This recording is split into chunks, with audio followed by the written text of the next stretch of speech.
Okay, everyone, we're live. So thank you very much for joining us, and hello to all of our people who are tuning in from Russia, UK, Europe, and US and elsewhere. Today we're talking about retail. In the time of Corona, retail is probably one of the most interesting sectors to look at in terms of the response, how people are coping. It's the people who are in the front lines, and so it's a great sector to be talking about, and we have great people to help us talk about that. We have the CFOs from three of the leading and probably most interesting retailers in Russia, Svetlana Dimashkevich from X5 Retail Group, we have Yekaterina Sokolova from, Yekaterina Sokolova from NVIDIA Eldorado Group, Daniel Fyodorov from Ozon, and we have Artur Galimov, who's #1 rated analyst for retail in Russia from Sava Capital.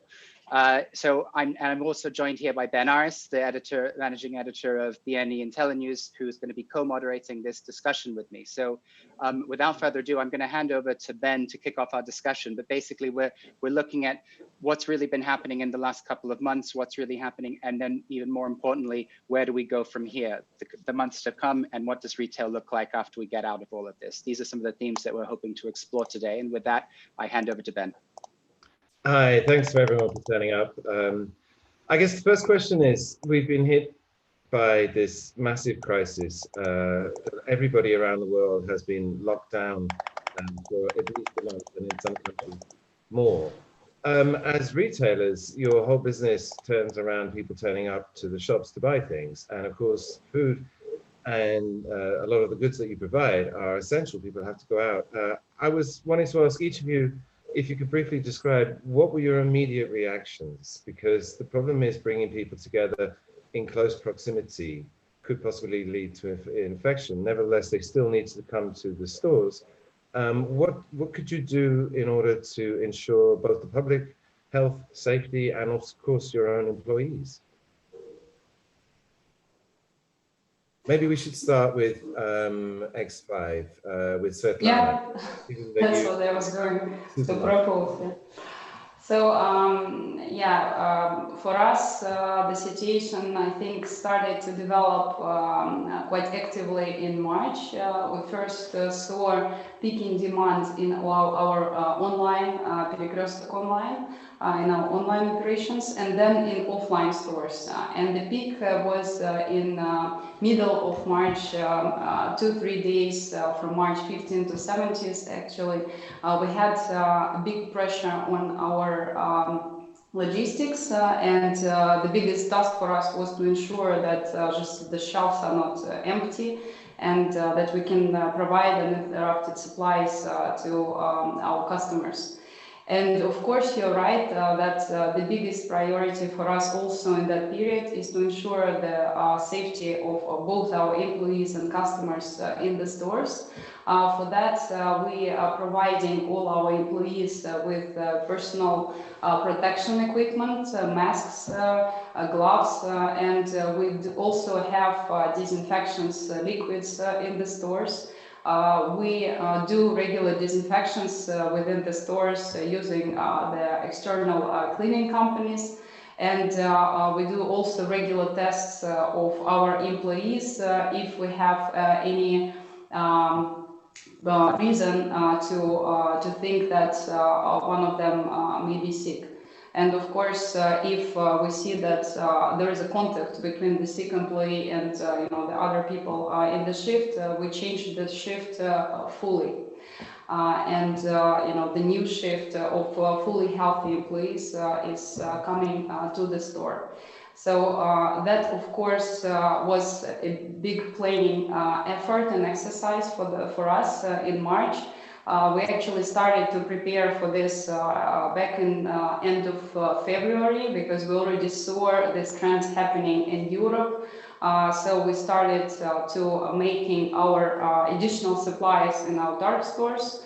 And also we started to think about different scenarios of how we should react in the stores, in the distributional centers. For example, in distributional centers, what we came up with is that we splitted our shifts of people of from 300 to 400 people working in distributional centers into small groups, and make sure that they don't interact between each other. Also to be sure that if one of the employees is sick, we can only change one of the small group, not the whole shift for the distribution center. Okay. And yes, I should give the possibility to speak to my colleagues. So I was going to follow up with Yekaterina. At NVIDIA, again, consumer electronics, big store-based business. I mean, I imagine you put in a lot of similar measures. Is that the case? Yes, thank you, and good evening, everyone. Well, actually, the situation, the crisis mode is, to my mind, is kind of an exciting opportunity for the businesses to make a very good self-test. I would put it like that. Kind of, I think every business is making their own checklist and making their own kind of tick box exercise, whether they are able to pass this test or not pass this test. And I think in terms of like the key areas where we are checking up, making our own checkups, the first one is actually the sustainability of our business models. That's the first one. The second is actually the attitude towards people and customers, and that's for sure. And I will give a little bit of information on what we do in this area.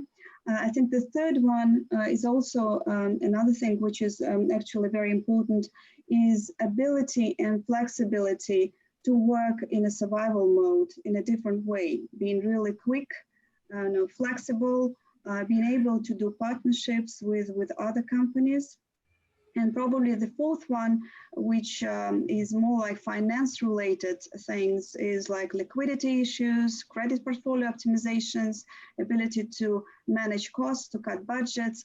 I think the fourth one is probably the easy one, because we passed through a crisis, different crises in Russia, and I think we're pretty much used to this type of things, and I think we can manage that well. But in terms of the first three, it's pretty much a big challenge for the companies, especially for the ones who are in non-food sector, and we definitely one of the players in non-food. So I think one of the key challenges was the business model, and we are excited to say that through this crisis situation, we kind of moved to the situation when we are fully online company. Currently, in terms of the total sales, 90% of our sales is online. And that's exciting. I mean, we're very excited, and that's incredible. Out of this 90%, of course, we make sure that we do all the sales contactless. Either you do it through a pickup in the store, or you do it in our mobile app, or you do it in web. We make sure that it goes contactless, it goes as mobile as possible through the smartphone, and it goes cashless. I think all these three type of things are one of our key priorities. Attitude to customers and employees is important as well. And of course, we make all the safety measures that Svetlana mentioned for all our employees, that's for sure. But we also make sure that the customers feel, safe and properly served, because we will all remember these crisis times. People are stressed, and you need to make sure you deliver proper service, because people will remember if you don't do it well. Right. And last but not least, of the stores, Daniel at Ozon, and you have an e-commerce business anyways. So in a way, everybody's turned to you and the other two big players, and shopping online. But surely that puts a lot of strain in your business. I mean, have you seen a massive uptick or a large uptick as people have switched to ordering stuff online? Yes, hi Ben. Look, I think yes, of course we have seen an uptick. I mean, we've been focusing for the last 5 to 10 years to become like a big multi-category player. So with the high assortment, yes, we are basically the point of go-to destination for shoppers right now. So we have seen an uptick, and I think it also, as you mentioned, that comes with a lot of challenges. So we have seen an increased demand. So that brings basically a necessity to scale up. So we we've been lucky that we developed quite big infrastructure, and we were actually started early preparations this year for high season in fourth quarter. So we opened one of the biggest fulfillment centers in Russia last year, so that helped a lot. Second, we started hiring actually a lot of people from industries which are not doing that well. So there was basically a special program for that. And I think also what helped a lot is I think basically big partnerships with big retail chains, and there was recently news that we partnered with NVIDIA, and I think that also indicates the transformation that happens in overall in retail, and also of course a lot of work with smaller businesses. And when there was announcement of restrictions basically of self-isolation in Russia, I think on 26th of March alone we had 600 sellers registered on our marketplace platform. So I think that all that helps, in terms of bringing goods, in terms of scaling. So that helps a lot. And of course, safety is very important. So that's actually comes first. And it starts, as my colleagues mentioned, in the production facilities, which is for us fulfillment centers. And I think all these measures that were mentioned, we use. But also there were a few very interesting transformational things on the delivery side. So first of all, we turned off post-payment completely. So if you look at Russia, let's say 6 years ago, it was a post-payment e-commerce company. I think if you look at the media, you would see that Amazon just 2 years ago or something launched post-payment. It was always pre-payment. For Russia, it was the other way around. So for now, all sales that we have, all prepaid. So you don't spend time interacting with the courier. That's one. Second, which is also very interesting for Russian e-commerce in particular, Russia is a country where normally you meet courier, right? It's never leave at the doorstep service. You meet the courier. This is not very comfortable for customers. This is not very good for utilization of couriers. It takes a lot of effort.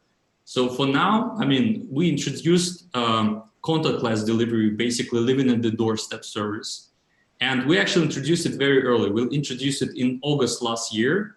And until end of last year, it was a couple percentage points of total, right? So the adoption was not that great. But with the outbreak that we see right now, at least half of our deliveries comes through their contactless, right? So people just leave at the doorstep, prepaid parcels. It's very kind of Amazon-like model, like modern, like I would say Western world e-commerce model, which is actually helpful for the business and for the customers. Do the packages ever get stolen? No, we actually, we guarantee that we're gonna reimburse if there is, if something wrong happens. And I think that's, a normal, I would say, anxiety of customers about this service. But no, I mean, I think we actually don't have any single complaint that something was stolen. Yeah. So I think it works well. If I can move on to Artur, the statistics, I mean, reporting on this whole retail is still in catch-up mode because we're getting the numbers out for March.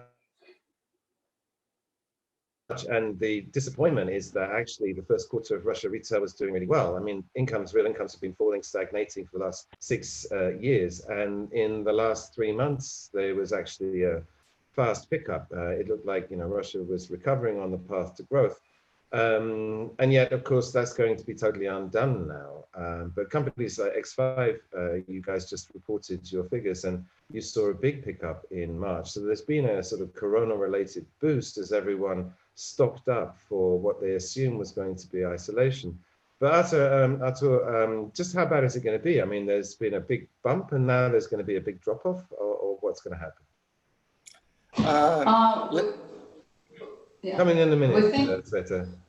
We think that a big part of these new customers who joined us, for example, in our online operations, because we also have, apart from offline stores, we have our online supermarket Perekrestok.ru, and we also have now express delivery from Peterочка and Perekrestok, which is our proximity format and supermarket format.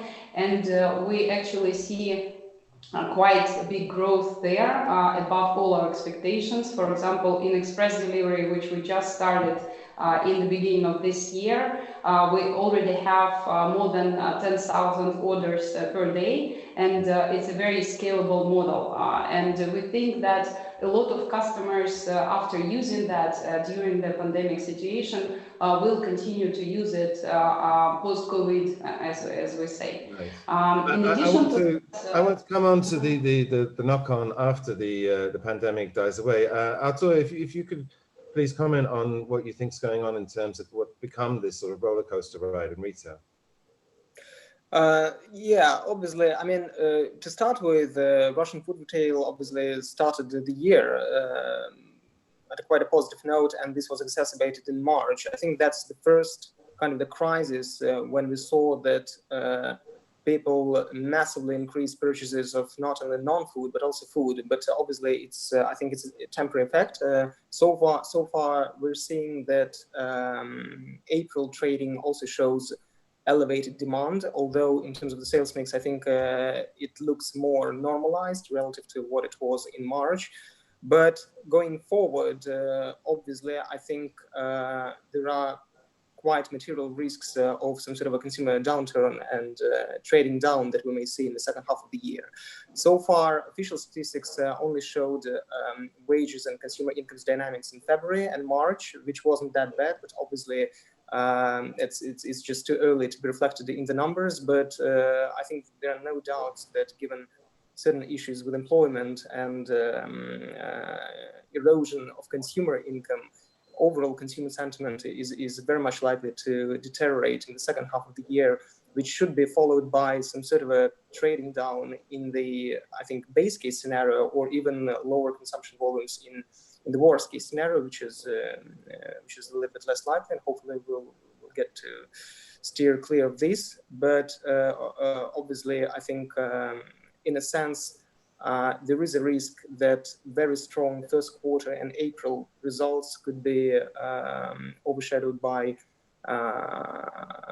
weaker second half of the year. I mean, weaker relative to initial expectations. And just to give you some context, I think looking at official statistics in March, in terms of both food and non-food, actual sales exceeded my estimates by around 4%, which means that it looks like people spent additional 110 billion rubles more than they would in the normal environment. And that means that a significant amount of pent-up demand has been satisfied, basically. So it looks likely that people will restrain from large spending going forward.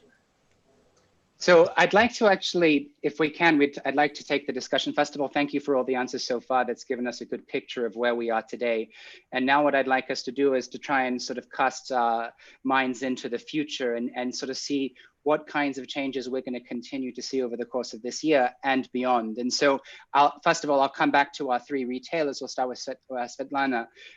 Just, you know, what do you think in terms of some of the trends that we have been seeing in terms of consumer preference, spending, and so on? What do you think is going to continue to hold after we get out of the current crisis? Well, I think I already mentioned further development of online, and of course we do think that this situation will give additional boost to all online operations in both food and non-food. So we do in our strategy already discuss the forecasts for high investments in that direction of our business. In addition to that, I agree that there are risks. I agree with you that there are risks of slowdown in income generation by our consumers in the second half of the year. I think it's the biggest worry for everybody. But for food retail, I think it will be compensated by, at least partly compensated by inflow of customers from HoReCa. Even after the lockdown, I would expect that people will still think about their safety, and the consumption patterns will be affected, I'm afraid, until the year end at least. And in addition to that, during the crisis, we usually see quite significant consolidation of the market. And I think also for us and for other leading retailers, the decrease in income of population will be at least partially compensated by the effects of consolidation from smaller players in modern retail and also from traditional retailers. So I'd like to come back and come on to NVIDIA, Eldorado, and also Ozon to get that perspective in terms of, you know, how the future of the industry starts to look different now as a result of some of the changes and trends that we've seen. And I'll throw in an additional question to think about. If we accept that there is going to be a significant structural shift towards online, I have a question: what happens to the stores and the physical space and the physical infrastructure? So maybe Yekaterina, I can come on to you. Yes, thank you, Tom. Well, actually, we definitely understand that there will be, and we expect that there will be a shift, a transition in the customer behavior in the future. But like when I started, you know, commenting on the crisis situation in general, I mentioned that it's a good test for every company in terms of the sustainability of the business model. We have a strategy in NVIDIA Eldorado, which is called One Retail.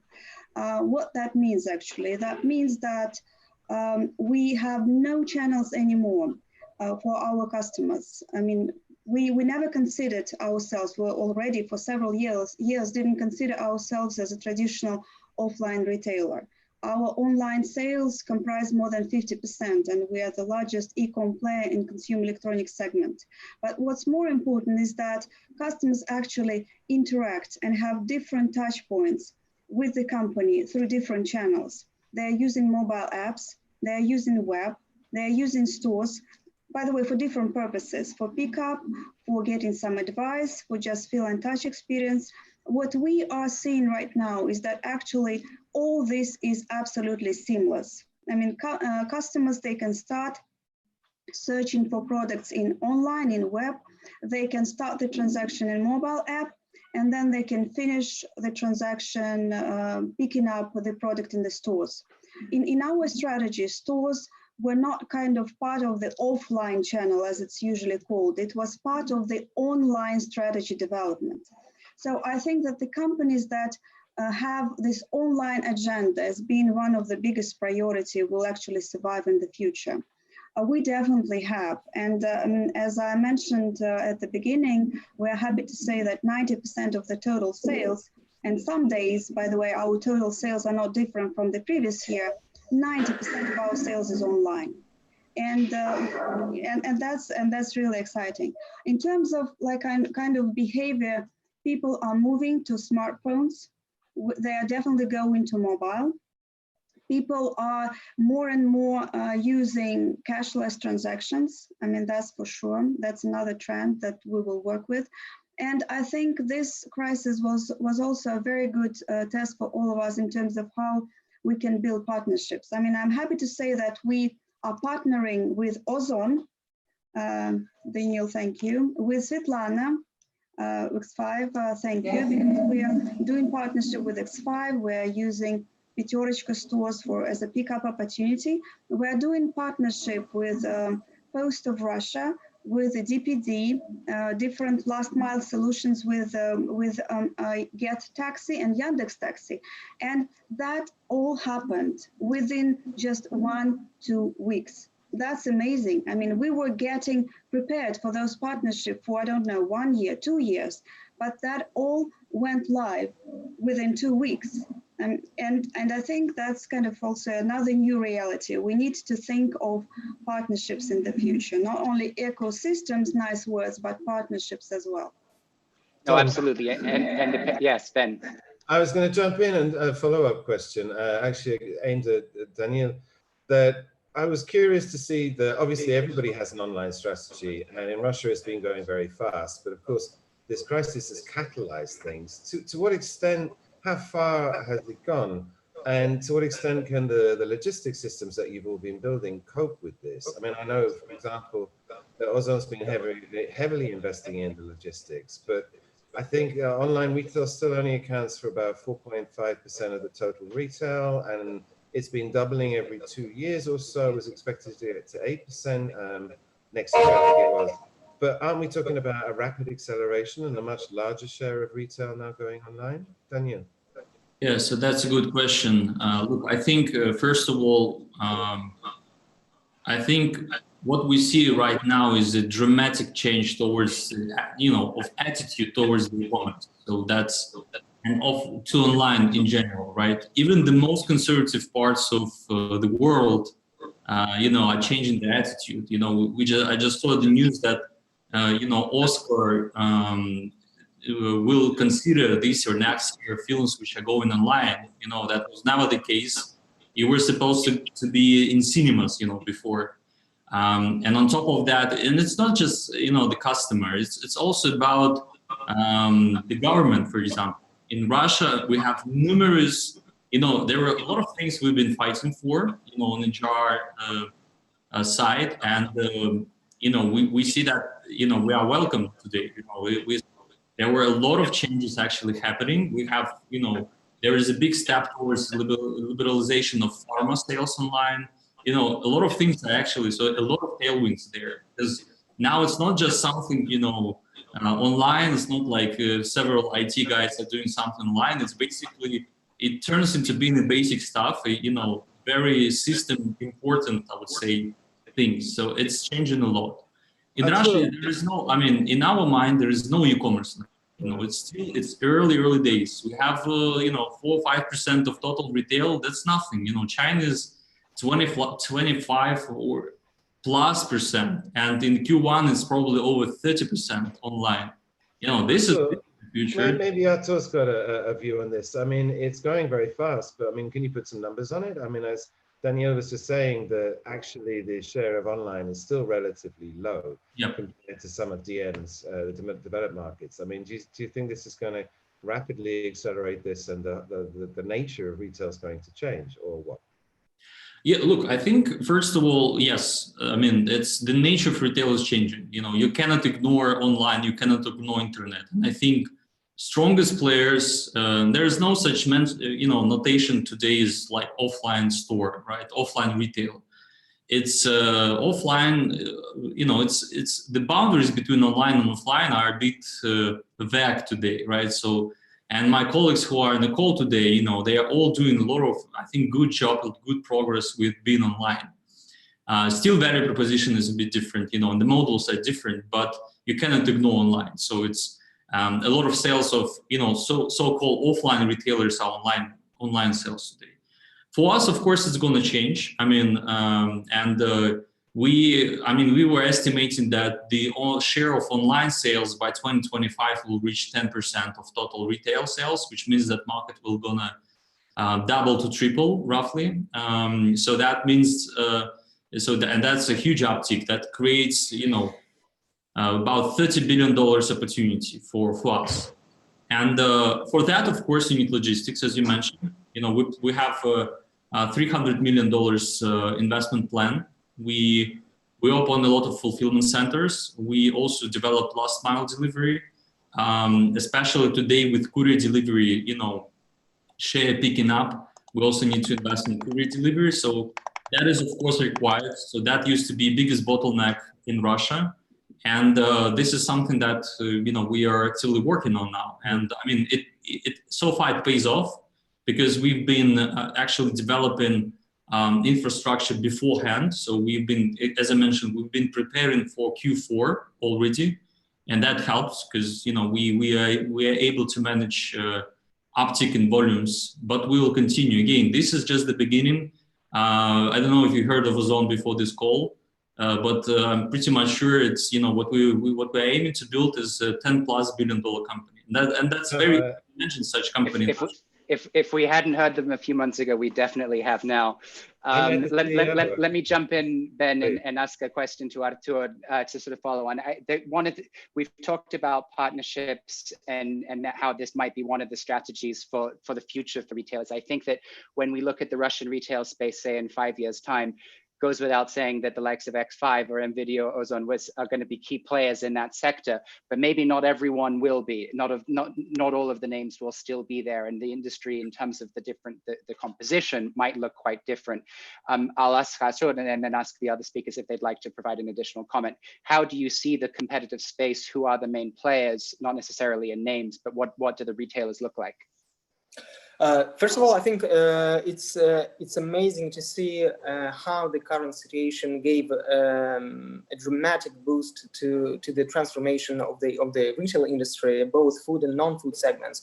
And speaking of partnerships, I think if we recall this partnership between X5 and NVIDIA, this could give a very interesting perspective of how future hybrid retail formats may look like in the future, whereby conventional boundaries between offline and online food and non-food effectively disappear. So basically, the key target is to give the customer as much choice and as much convenience as possible, whereby he can come to Peterочка store, pick up order from Ozon or from NVIDIA, and no matter whether it happens online or offline. So I think this kind of a strategy, one retail concept, which NVIDIA is implementing, will gradually kind of span other players and other industries.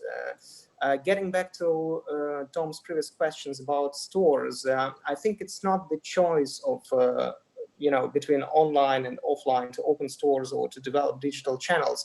The stores should continue to be a very solid and complementary to any retail business. So just to give you some figures, I think if we're talking about e-commerce in general, that's quite insignificant percentage. But if you're talking about food retail, I think it's less than 0.3, 0.2% of food retail turnover last year. X5 is one of the largest players in online food market. I think Perекrostok online accounts for just 0.4, right? Less than half percentage point. So there is a huge way to go, obviously. In terms of competitive landscape, obviously the current situation should give a competitive edge to those players who started to prepare for this in advance, started to develop online channels, pretty much the companies that we see today on the call. And that gives also a very nice market consolidation opportunity, because those people who never used online before are effectively forced to use this service at the moment. And well, pretty likely that they will appreciate the convenience and will stay online. And those people may not necessarily come to, let's say, Perekrostok online or NVIDIA from their offline stores, but they may be coming from those players who do not have this online option available. So I wouldn't exaggerate the impact from increasing online penetration for this year, maybe even for 2021. But in the midterm, obviously, this creates quite a lot of scope for the companies to keep growing and to mitigate slower pace of growth in offline in their mature businesses. Artur, thanks very much. Let me give a chance to Svetlana to give a comment, and then I'll come on to you, Katerina and Daniel, for a quick view on some of these issues. Well, I think that omni-channel strategy, what Ekaterina was talking about, is the key for all players who are both present in offline and online, and for us, of course, also. And a good example of it is our express delivery, which we do both from Peterочка and Perекrostok, and it doesn't require any additional capex. It doesn't require any additional investments if you compare with building dark stores for e-commerce, for example. And in that way, it's a very scalable model which we can roll out very quickly. And of course, we are starting with food as our core category, but you can imagine with such frequency of contacts with the clients, I think this omni-channel story has very significant opportunities. With the infrastructure like we have, for example, of 16,000 stores, and we can consider them as ready dark stores for food. So it just depends on the demand we have from our customers, and we're ready to roll out this model. At the same time, Artur is right, and I will support him that it's very exciting, and of course, we are also internally very excited about everything related to online. But for food, of course, for many years, still offline will continue. Biggest part of operation, our biggest focus, and we have millions of loyal customers, and of course, we want to give them the opportunity to have the best, shopping in our segment. Including offline shopping. Thank you, Svetlana. Yekaterina, did you have an additional view on this? Yeah, I just want to add that actually, we all need to consider and make sure that our customer is happy. And we make sure that when the customer is contacting us through any touch point, whether it's web, mobile app, or store, he gets the outstanding experience. I think it's very difficult now to differentiate between the channels. As I mentioned before, we have this no channel strategy, and let's have an example. For example, the customer comes to the store just to see whether he's interested to buy this or that product. And our sales assistant, which actually has a special mobile device with an online shelf, comes up to the customer and gives him some advice and goes through the online shelf together with the customer. And they pick up the product through online shelf in the mobile device of the sales assistant. What is this? Is it online or offline? It's all very much linked, and it's very much complementary, because our sales assistant is using mobile device with an online shelf in it. They are screening all the opportunities in a mobile device, and they're using all the kind of attributes that are available in the online channel. But they're doing this in the store. So I think the concept of no channels is an important one, which is our One Retail strategy. And I think there was one important question that you, Tom, raised, and Ben also asked about what is the role of the stores actually. Do we need the stores, generally speaking? And what we do in our strategy is that our stores, first of all, they are just one of the touch points for the customer. It's the customer's choice to come to the stores and do some kind of feel and touch, get the advice. If the customers do not need that, we can survive with our stores easily. But the stores in our model, they are used also as part of the logistics infrastructure. And they help us to make sure that the product is available for the customer, and we can deliver the product really quick. Because if you don't have the stores all across Russia, it is very difficult to make sure that the customer gets the product really quick. So the stores are kind of logistics hubs in our business model as well. And that's also, we think, is one of our key success factors. Can I jump in? Can I jump in and ask a last question and to the three retailers, and if you keep your answers brief because we're running out of time. But what is the main constraints going forward? You've all been investing heavily into logistics, but the game has changed, or at least accelerated, and the logistics and delivery possibilities are now much more important. But that also plays against the inertia, the whole movement of shoppers online. Again, it's been catalyzed, it's got a big boost from this crisis, but there's still a certain amount of inertia that people still are not entirely comfortable with shopping online. Of those two things, which is the bigger constraint in terms of growing the online business? Yeah, if I start, yes. Look, the biggest one is still, I would say, infrastructure, right? So we are showing a very dramatic growth rates for now, right? And again, you know, the size which we're gonna reach this year, I mean, it's still gonna be very small. Should be 10 times higher. To do that, of course, we need infrastructure. You know, still Russia is a big country, and still we need to get close to customers, put in fulfillment centers near the customers. And fulfillment center is not a usual offline store, offline retail warehouse. It's like a production facility, which should take like 2 hours to create a parcel with like 4 items in there.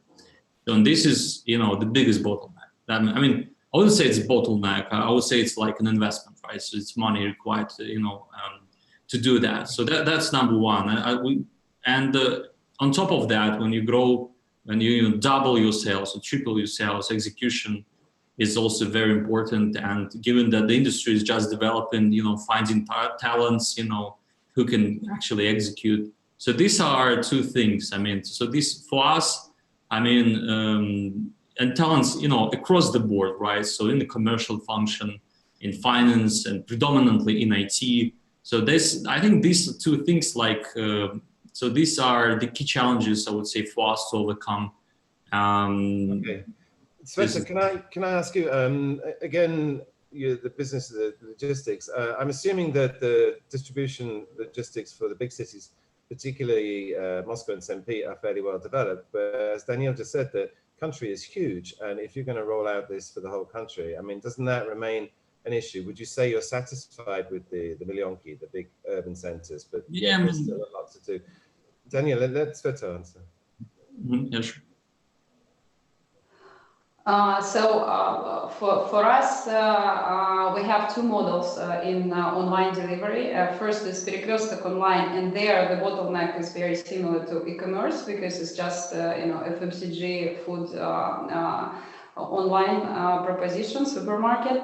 But we have big hopes now for our express delivery model, as I'm saying, because we do already have infrastructure for that.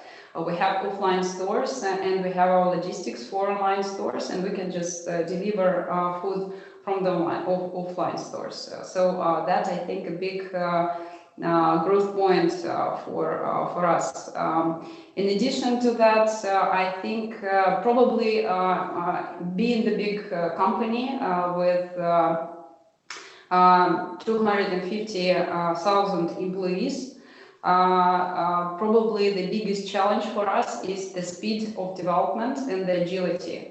So that's what we are trying to achieve and to learn for last 2-3 years, and I think we are quite successful in that comparing with our traditional competition. But we see now that we have new competitors like Yandex, Ozon, and other e-commerce players and other IT companies. So I think for us, this is one of the challenges: digital transformation and being faster, higher time to market. We're very focused on that. We're investing in that, and I think we will be very successful in that, but it takes some time. Okay. And Katya, for your business, consumer electronics, I mean, don't you have the most difficult task in terms of both logistics, delivering, what some things are quite large and bulky, and at the same time getting the customer to buy that stuff online, not necessarily coming onto the store? Which for you is the bigger constraint? Yes, thank you, Ben. Actually, I don't think that we have any constraints logistic-wise. I think the only constraint is actually the mindset of our people. I think our people are pretty much innovative. I mean, they're using internet. The penetration is high in our country. They are going mobile, that's for sure. But still, we have that mindset inside of kind of feeling a little bit of unsafe when you're doing some kind of online purchases, or when you're not sure that if you do the transaction cashless, something will go wrong.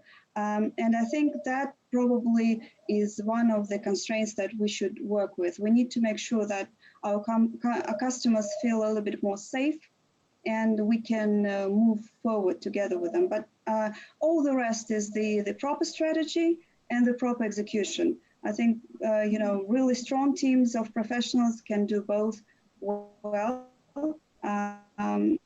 And we need to work a little bit with the mindset of our people so that they help us to execute our strategies. Okay. Artur, I'll give you a chance for a final closing statement or quick observation from your side, and then we'll wrap. Artur? Right. Actually, I would agree that even though internet penetration is pretty high in Russia, things are quite different in regions relative to Moscow and St. Petersburg. Until recently, consumers still enjoyed visiting stores and shopping malls. So that was part of the entertainment kind of thing during the weekend. So in the current situation, this is kind of a natural boost and incentive for those customers to try online. And from this perspective, I think it's also an important stress test for retailers to make sure that the service is convenient, prompt, timely, and creates a nice feedback from customers so that they will stay online, and for retail chains to expand their online operations outside Moscow, St. Peter, and other large cities to middle-sized towns and smaller locales. As we discussed, penetration of online is still pretty low in general, not to mention food retail relative to developed European countries, for instance. So thank you very much. And I think with that, I'd like to thank all of our speakers. I think we have some great insights here. Artur, thank you. And as maybe a special thank you to our three retailers, X5, Ozon, and Video. Please keep doing what you're doing. We need it. And may you and all of your people stay very safe. So thank you very much for everything. And thanks everyone for being online with us. From us and from BNE, we'll see you on the next one. Thank you very much. Thank you very much. Thank you very much. It was very Thank glad you. to see you. Thank you, everyone.